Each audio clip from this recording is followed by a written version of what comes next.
He was the deadliest soldier alive. Today, he just makes coffee. Or at least, that's what they believe. Falcon Ridge Air Station, Western Drone Command's most classified installation. Inside its steel briefing room, no one paid attention to the old man beside the dented coffee urn. Gray maintenance uniform. No rank. Boots worn from a different lifetime. Name patch. A. Kessler. Civilian contractor. Former U.S. Navy Master Chief Petty Officer. Military record partially sealed under black file clearance. To most, he was just a ghost with a mop. Captain Oliver Lang tossed a folder onto the table. "What are you doing, old man? That AK-9000 espresso unit costs more than your pension." Kessler didn't look up. "Water's 4 degrees too hot, sir. Makes the brew bitter." A few officers snorted. Except Specialist Ryan Cho. He had watched this man for weeks. Early hours, empty corridors, fixing things no one else saw. The way he moved. Too quiet. Too precise. Lang stepped closer. "This is a restricted drone command center, not a retirement cafe. When General Carlisle arrives, you stand against that wall and keep your mouth shut." Kessler simply nodded, but as he turned, his jacket shifted, revealing a small strip of faded sky blue fabric, frayed, hand-stitched with 5 tiny white stars. Not an issued ribbon. Older. Personal. Lang frowned. "What is that? Some kind of cosplay relic?" He reached out and flicked it between his fingers, and for the first time, Kessler's eyes moved. Not anger, not fear. Just a long, silent look, like someone hearing ghosts.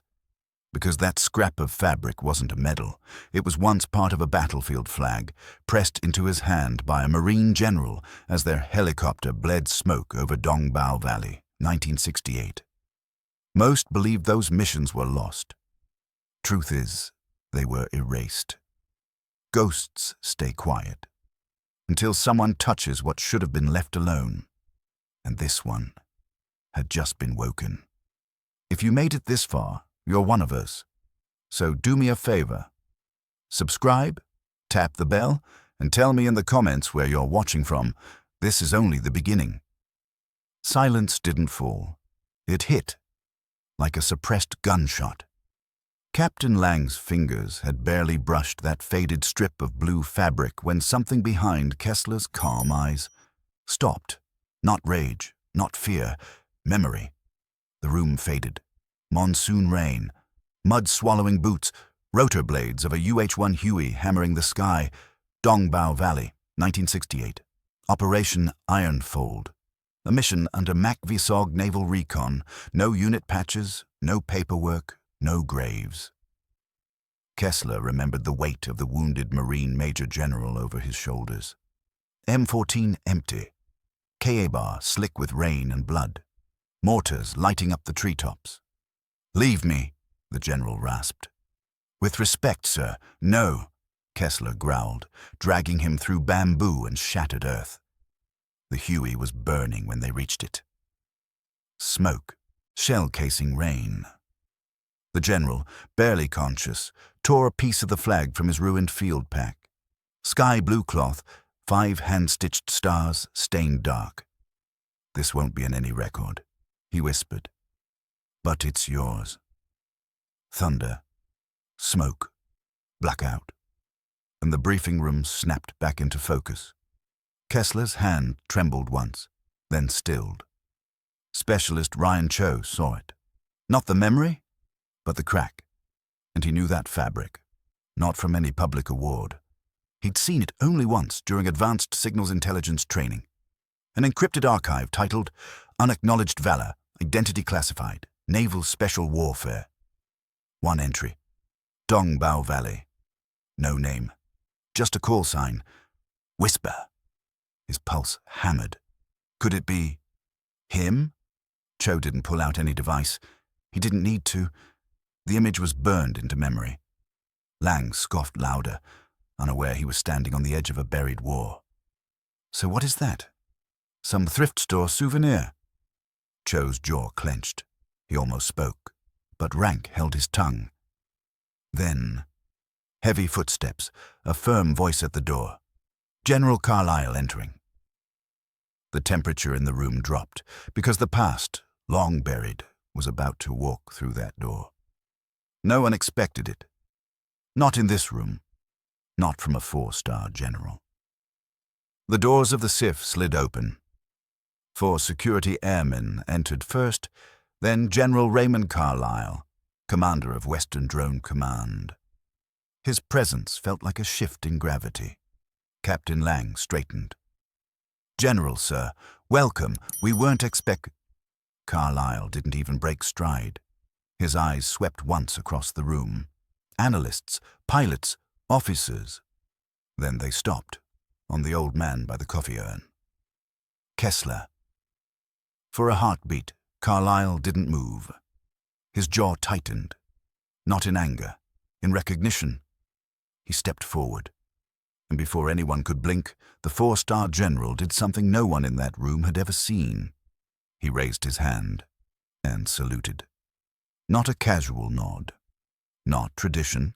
A deliberate, regulation-perfect salute. Directed at a retired Master Chief in a maintenance uniform. Half the room forgot how to breathe. Captain Lang stammered, "Sir, why are you saluting a—" Carlyle didn't take his eyes off Kessler. Master Chief Petty Officer Abraham Kessler. Codename Whisper. He spoke softly, but every word cut through the silence. "It's been a long time." Kessler didn't return the salute right away. He waited, one steady breath, then gave a small nod. Not apology, not superiority. Permission. Carlyle lowered his hand. He turned, now facing Lang. "Captain, do you have any idea who you just insulted?" Lang opened his mouth. Nothing came out. Carlyle continued, voice quiet, but sharp enough to draw blood. "This room is a skiff. Top secret Omega clearance. Nothing leaves it. So hear this once." He pointed. Not at Kessler's uniform, but at the faded cloth tucked inside it.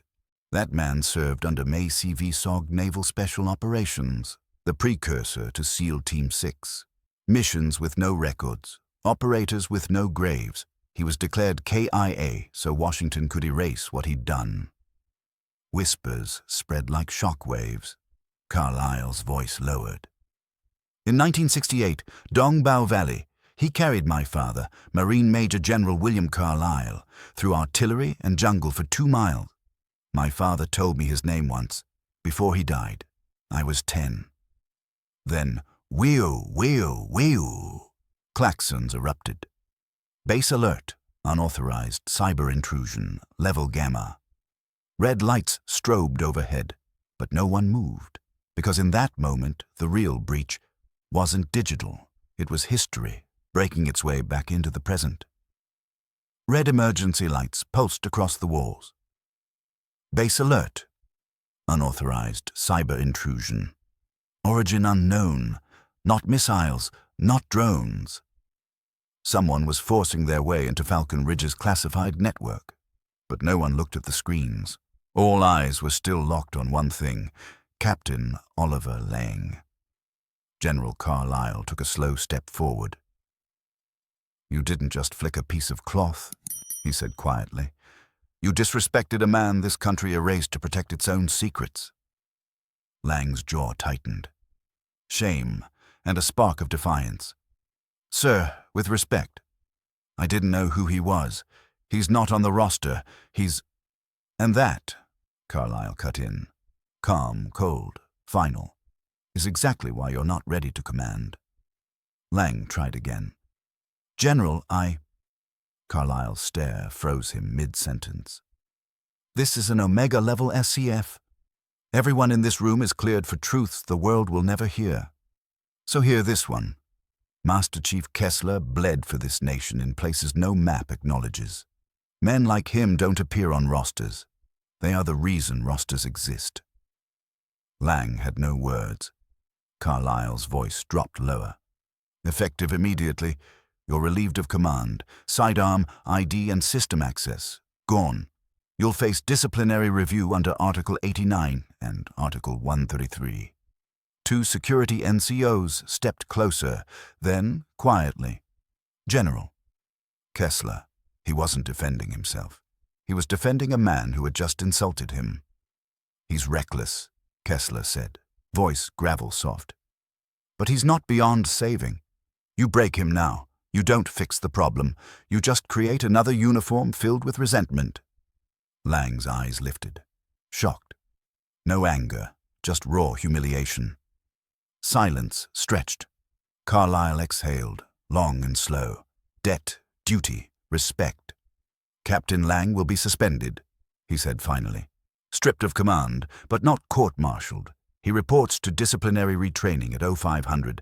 If he fails, he's gone." Lang's voice was barely more than breath. "Yes, sir."